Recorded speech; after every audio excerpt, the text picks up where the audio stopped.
Hello everyone, আসসালামু আলাইকুম। আপনারা সবাই কেমন আছেন? আশা করছি ভালো আছেন। তো এখন আমাদের সিয়াম সাধনার মাস চলছে। দীর্ঘ একটা মাস আল্লাহর আনুগত্য লাভের চেষ্টা করব। আল্লাহ তাআলা এই দিনটি সবার মাঝে আবার ফিরিয়ে আনার তৌফিক দান করুক। এই মাসে আমরা যত দোয়া করব সেই দোয়াগুলো কবুল হবে, কারণ আল্লাহ তাআলা রোজাদারদের দোয়া কখনো ফিরিয়ে দেন না। তো আসুন আমরা একে অন্যের জন্য দোয়া করি। অন্যের জন্য দোয়া করলে ফেরেশতাগণ তার জন্য দোয়া করেন, আর ফেরেশতাদের দোয়া কখনো ফিরিয়ে দেওয়া হয় না। তাই আসুন আমরা একে অন্যের জন্য দোয়া করি, আর সব সময় চেষ্টা করি পাপ কাজ থেকে বিরত থাকার।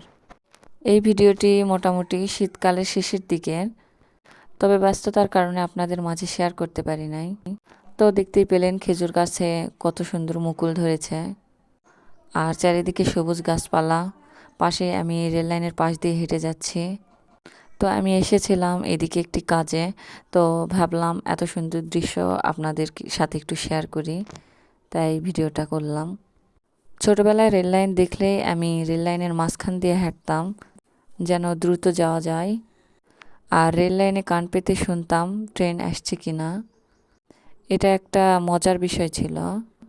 অনেক সময় দেখা যায় তো ট্রেনের শব্দ শোনা যাচ্ছে, তখন সাবধান হয়ে নিচে নেমে আসতাম। রেল লাইনের উপরে ট্রেন দেখতে আমার খুবই ভালো লাগে।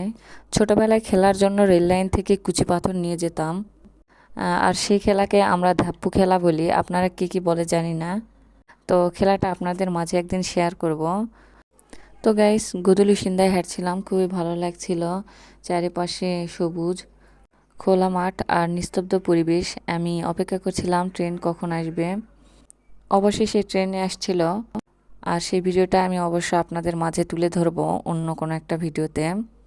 তো আপনারা দেখতেই পাচ্ছেন ধানের অবশিষ্ট অংশ আমাদের এদিকে সবাই নাড়া বলে। আর অন্যদিকে আপনারা দেখতেই পাচ্ছেন ট্রাক্টর আসছে রাস্তা দিয়ে। ওটা একটা শাখা রাস্তা, এই রাস্তাটা মেন রাস্তায় গিয়ে উঠেছে। তো আপনারা একটু খেয়াল করলেই দেখতে পাচ্ছেন যে মাটির রাস্তা দিয়ে ট্রাক্টর চলাচল করতেছে, আরও বিভিন্ন রকম যানবাহন চলাচল করবে। তো আমি দেখার চেষ্টা করলাম যে ট্রাক্টরটা রেল লাইন উপর দিয়ে কিভাবে যায়। তো আপনারাও দেখুন ট্রাক্টরটি কিভাবে রেল লাইনের উপর দিয়ে যায়। তো আপনারা দেখতেই পাচ্ছেন আবাদের জমি নষ্ট করে পাশে কলকারখানা গড়ে উঠেছে। আগে এগুলো চাষের জমি হিসেবে ব্যবহার করা হতো। আর বলতে না বলতে গাড়ি রেল লাইন দিয়ে পার হয়ে চলে গেল। এই কারখানাগুলো দেখলে আমার মনটা ভীষণ খারাপ হয়ে যায়, কারণ এগুলো আগে ছিল খোলা মাঠ, চারিদিকে অনেক ফসল হতো। তো গাইস, আজকের ভিডিওটা এত পর্যন্তই। কেমন লেগেছে অবশ্যই কমেন্ট করে জানাবেন। ধন্যবাদ।